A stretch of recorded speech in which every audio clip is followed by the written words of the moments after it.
Cross పట్టి cutting చేసేటప్పుడు ఖర్చు కోసం ఉంచుకోండి పావించ. స్టిచ్లోకి వెళ్ళిపోయింది కదా ఒక పట్టి కాజా పట్టికి. ఇది ఎండింగ్. ఇక్కడ కింద కూడా ఖర్చు కోసం ఒక పావించి డ్రా చేసుకొని ఉంచుకోండి.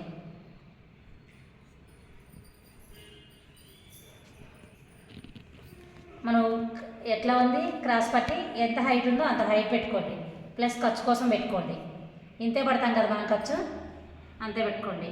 స్టార్టింగ్లో కూడా సేమ్ క్రాస్ పట్టిని డ్రా చేయడమే. మనం బ్లౌజ్ ఎలా ఉందో అలా కుట్టమన్న వాళ్ళకి ఈ ప్రాసెస్ నడుస్తుంది. చేంజెస్ ఉన్న వాళ్ళకి నడవదు. ఏదో మిడిల్, ఈ రెండింటి మధ్యలో మిడిల్ పెట్టుకోండి. ఇది కూడా ఫోల్డింగ్ ఆఫ్ ఆఫ్ చేసుకోండి. అసలు అది ఖర్చు ప్లస్ మనం ఇది కరెక్ట్ ఉంది కదా, ఇది కరెక్ట్ తీసుకున్నాం. ప్లస్ దీనికోసం ఖర్చు కావాలి కదా, అంత ఖర్చు తీసేసుకోండి.